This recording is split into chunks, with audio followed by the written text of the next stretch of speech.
morning, everybody. Good morning. The topic this morning is noble purpose.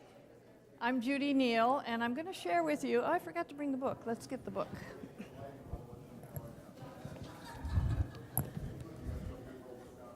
This book called Noble Purpose, Igniting Extraordinary Passion for Life and Work, was written by a dear friend and mentor of mine, Barry Heerman. And he's developed a program called Discovering Your Noble Purpose that I ran here last fall with a wonderful group of people who attended that for 6-7 weeks. And today I just want to give you a quick overview of what his model around noble purpose is, and then we'll get into an exercise that will help you get a little clearer about something regarding your own noble purpose. I'll pass this around in case anybody wants to look at it.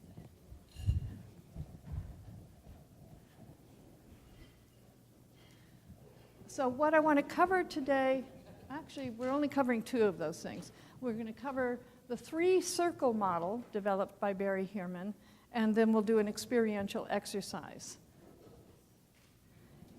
And this is the blurb that I gave the church to announce today's talk during the adult formation hour.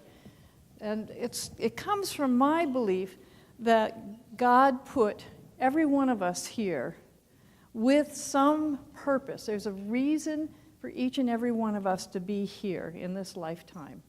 We each have unique gifts, we have a unique path, and we have something unique to offer the world that may or may not be through a job or through a particular work. Many people are retired, and there's still a sense of noble purpose. Somebody may be a young stay-at-home mother, and still there's a sense of noble purpose. So it's not just work-related, although it very much can be. And we can develop this sense of noble purpose and get a closer relationship to it at any stage of life. So I want to explore some of Barry's models, and then we'll have some fun. I wanted to start with this quote from Parker Palmer. "What a long time it can take to become the person one has always been. Before we discover our deep identity, the true self within every human being that is the seed of authentic vocation." Vocation, meaning to be called, from the Latin vocare. We're each called for something unique and important to do. This is another quote by Max Ehrmann. "You are a child of the universe, no less than the trees and the stars. You have a right to be here, and whether or not it is clear to you, no doubt the universe is unfolding as it should." And we'll talk a little bit more about why this quote is so important in a minute. This one, for me, growing up in an alcoholic family and feeling like I was supposed to take up as little space as I could, when I read this quote, I almost cried the first time to think that I actually had a right to be here because I felt like I was not wanted. So we're going to begin with there's paper on everybody's table. We're going to begin with you reflecting without worrying about what your purpose might be right at the moment, but reflect on what might be some obstacle or impediment to you having a closer, clearer relationship to your noble purpose. So take just 1 or 2 minutes to write something down. Does anybody need a pen? Oh, I got 3. So raise your hands again. Oh, Roger's going to be my Vanna White. And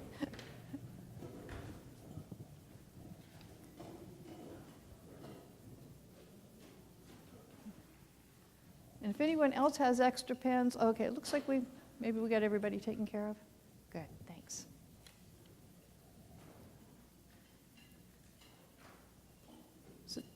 Think much more about the obstacle now than what is the purpose. Don't worry about the purpose. Just what gets in the way of you understanding that better.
Okay, so I would like to share with you this model, and we'll be coming back to the obstacles towards the end of our time together.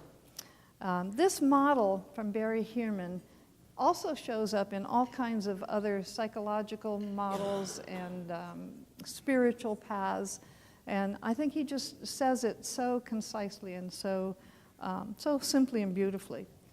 He says, when we're born, we come in as a very pure being, and that we are in our essential self.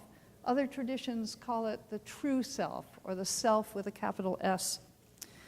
And he writes, when you are powerfully connected with your essential self as an adult engaged in the world, the miraculous can occur. The unattainable is suddenly within reach, allowing you to achieve extraordinary results that surprise and delight. Incredible capacities are unleashed when you're powerfully connected with your essential self. Your effectiveness far exceeds mere reliance on your skills and on your conventional intelligence. The seemingly impossible becomes possible. Csikszentmihalyi, the fellow Csikszentmihalyi who wrote Flow, that's one of the things he talks about is when, he doesn't use the word essential self, but when you're in flow, you can accomplish more than you ever expected. And that's because you're in touch with your essential self. As we are very young people and begin to interact more with the world, there's something that happens to us that creates the fundamental dissonance. Barry writes, these are painful and challenging things that happen in childhood, often unintentional events that are caused by parents or loved ones or as a result of some kind of life circumstances.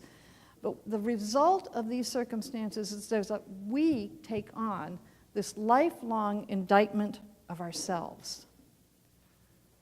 We're wounded. There's something that happens that is very painful and alters our sense of who we are in relation to the world. From that pure, original essence of the essential self, something happens that brings up fear, shame, anger, very negative feelings that as a young child we don't know how to cope with. And so what happens as a result of that fundamental dissonance is we need to protect ourselves. And as we begin to find ways to protect ourselves, we create the bounded self. We put a boundary, a wall, something to protect ourselves from the world, from that inner pain. So Barry writes about the bounded self. In response to a dissonant childhood experience, you begin to develop a hard outer veneer, especially into adolescence, perfecting it throughout adulthood.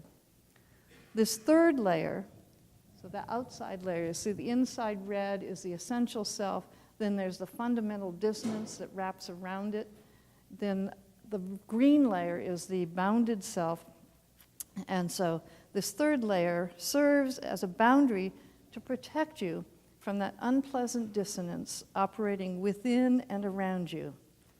It serves as a boundary that encapsulates the pain, pulls it in, holds that pain inside, and as a result of protecting yourself, there's an erosion of life. Your vitality and your capacity to access your noble purpose shrinks. Your world becomes smaller. Your sense of self becomes smaller. There are also experiences in life that create cracks in that fundamental dissonance and in the bounded self, where the light can come in. It's a waking up. And so whether you go through a program like Noble Purpose or EFM here at St. Paul's or the meditation group, or there's just so many offerings here at St. Paul's and many other places. And the purpose is to help those cracks widen and break open to let the light in so that your essential self thrives more. So that's the model and the background. What I want to do now is have you begin to do a little contemplative exercise. And the first step of this is to think about movies, favorite movies, about 4 or 5 movies. Just make a list of them. These are movies that you really loved, and they have, they're not just entertainment, they touched you in some way. They had deeper meaning for you. There's some kind of archetypal energy in that movie that had powerful sense of, that's about me, that's about my essential self, that's about my calling. You might think about the theme of the movie, or maybe there's a particular character that you identify, or there's something about the plot line that reminds you of your own life. So take about 3 or 4 minutes to just brainstorm a list of those movies.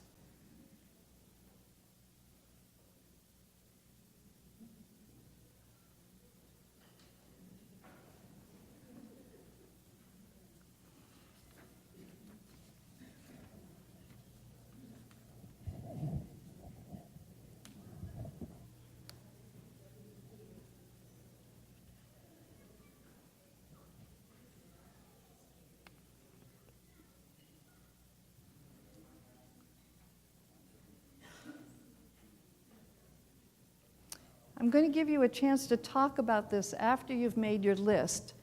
So for now, if you can just focus on making your list.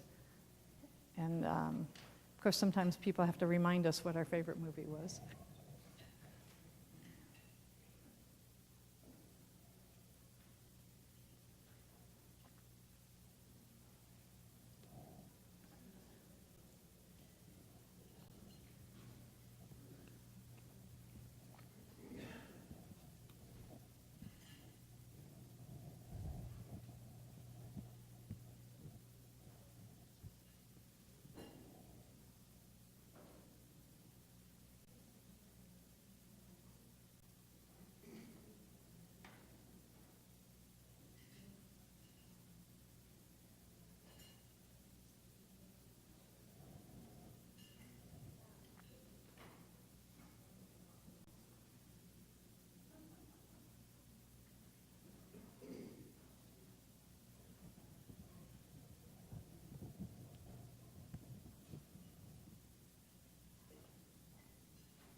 All right, the next step is to choose one of those movies to explore more deeply, particularly if it has some relationship to your sense of your purpose right now at this stage of your life. Which one of those movies calls to you most that might have some kind of message for your noble purpose or calling? And take about 3 minutes to just write yourself a few notes about that.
When you're finished, find one other person to share with whatever thoughts came up about what lessons you learned from this movie, why did this particular movie call to you, and share a total of 5 minutes between the two of you.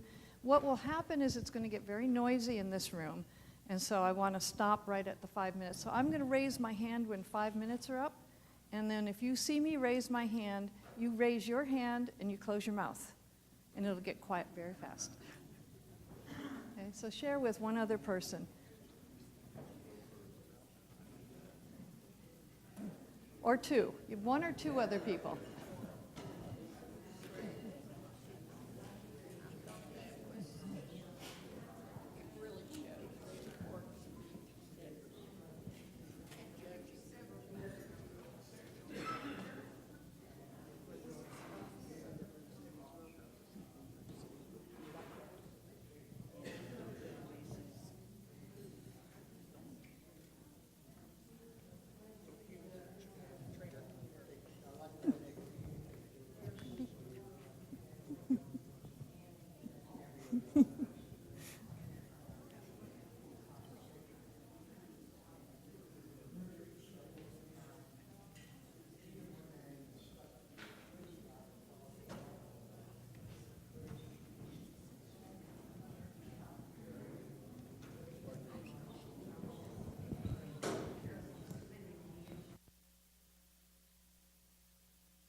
the conversation.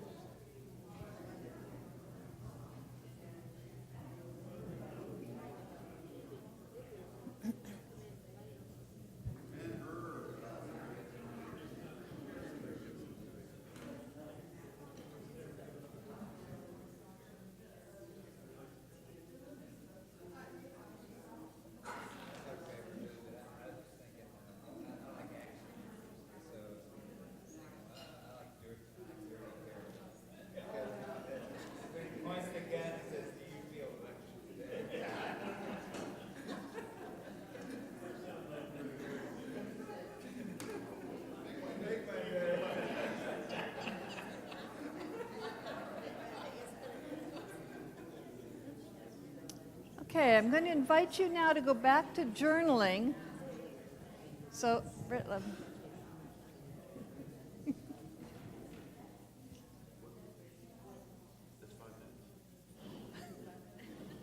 that was 5 minutes, Roger. If you do it in pairs, each person gets to share more. When you do the whole table, not everybody's going to get a chance to talk. So, because we're going to do one more sharing after this. So let's go back to journaling and reflecting a little bit more about this movie. And the question here is now, what was the archetypal theme of your favorite movie? And how does embracing that archetype, if you really think about that archetype has meaning for you and you want to empower and energize and activate that archetype in your life now, how might that respond to the thing you wrote down as your obstacle or impediment? How might that be useful to you in some way? So journal about that and then find one person to share with. If you do share at your whole table, excuse me, if you share at the whole table, not everybody will get a chance to talk. So do whatever you want, but that's just how it works. Okay, so take a few minutes to write and then share again.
to the last question.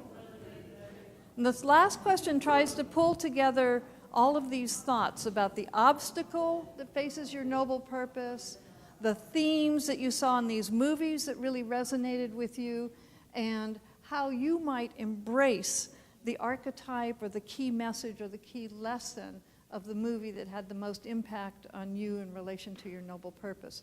So we're going to take this and move it into action. So the question is, claim what you can do to embed this archetypal quality into your life and your noble purpose.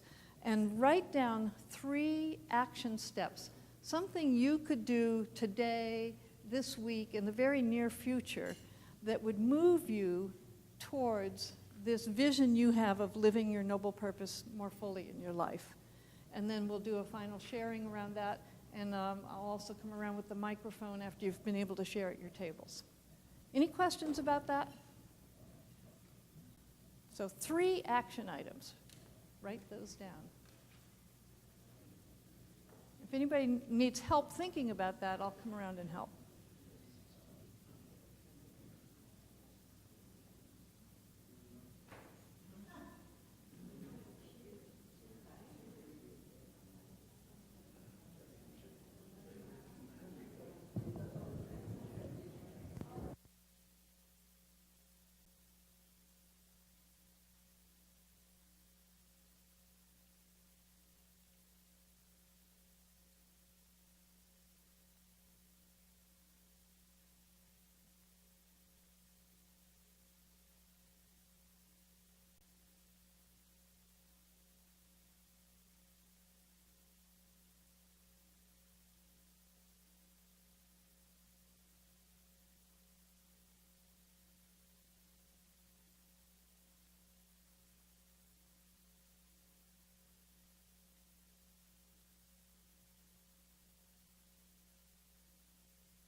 Take another minute to wrap up at your table, and then we'll do sharing in the whole room.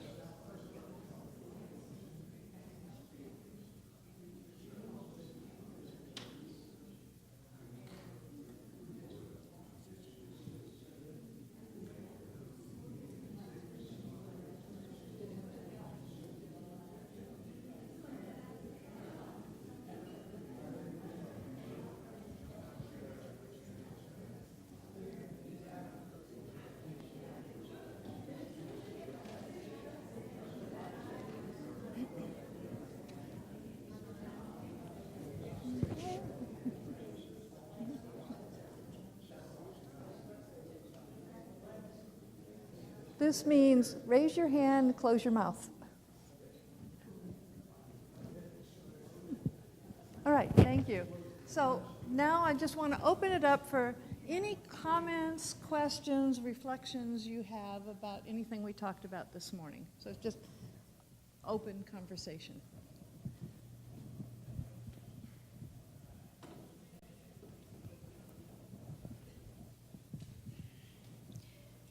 I have two thoughts. And keep this up close. One is that the reason I listed the movies that I did was because they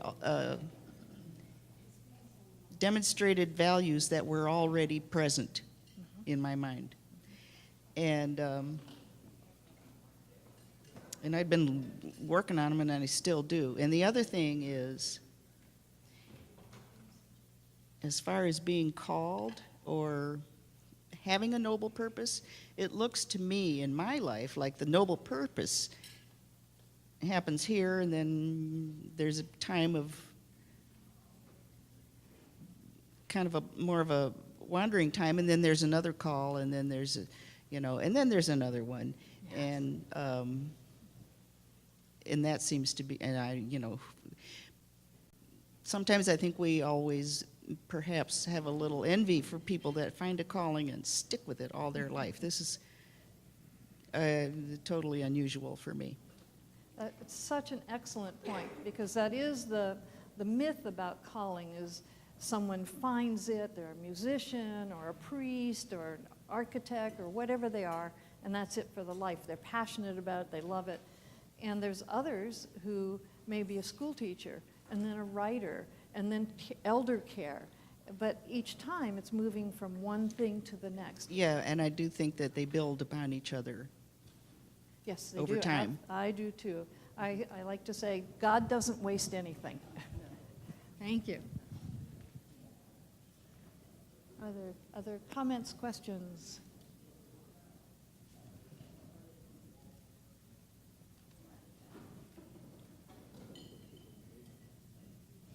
Jeff's got something to say. Yeah, I know. This is a very useful exercise, Judy. Thank you very much. Greg, any comments about it? You never have no comment. That's right. Well, I mean, a movie is a window to the soul, right? Extremely powerful medium to surface the archetypes. The more archetypes you surface, the more movie time you sell to people. So my movie is The Seventh Seal, which is an old Ingmar Bergman flick from the 50s. I saw it in high school at this religious high school I went to. And there's this knight, and he's sitting with the young family, the theater family, the young clown and his wife and their young baby. And it's the morning, and they're having a bowl of yogurt or milk and strawberries. He says, "I will always remember this moment." And so today I have remembered this moment yet again, which focuses the role of the warrior, protector.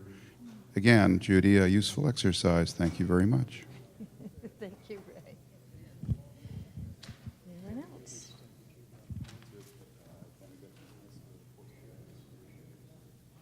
Other comments, questions? Anybody else want to share about their movie and why they chose it?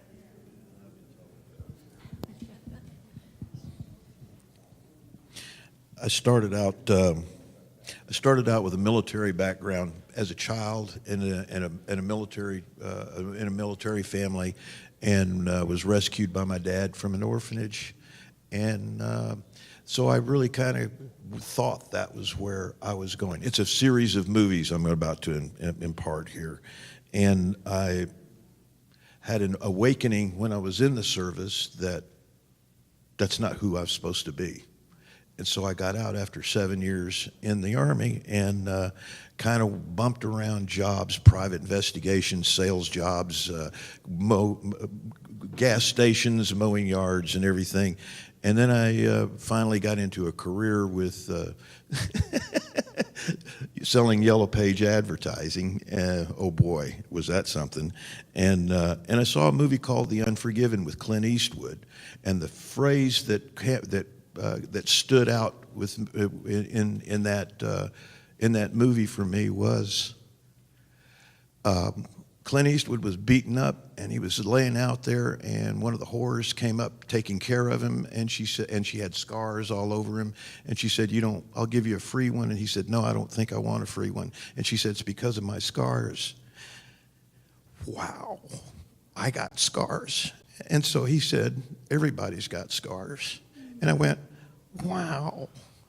Then I took a servant leadership class here, and the real coolest movie that I'm really enjoying was made in 1940 with Gregory Peck called Keys to the Kingdom. If you haven't seen it, please do. It's a wonderful movie, and it's about a priest who was doing very well in his parish in Boston, and the diocese sends him to China. China? And how he grows into acceptance and finds a way to express himself in that environment. So that's where I come in, and the coolest is I'm optimistic about the future is the real phrase that came out of that movie. What I think I can do with that in my evolution and becoming the most journey to my essential self is trying to help people become a servant leader in my business and find a way to build my my flock and help more people. Thank you. Thank you very much. Oh, that's Roger Lisi, who's the best real estate agent in town that I know. Roger Lisi. Roger, RODGERLECY. Don't forget him. We have time for like a 30-second comment if anyone else has anything else to say.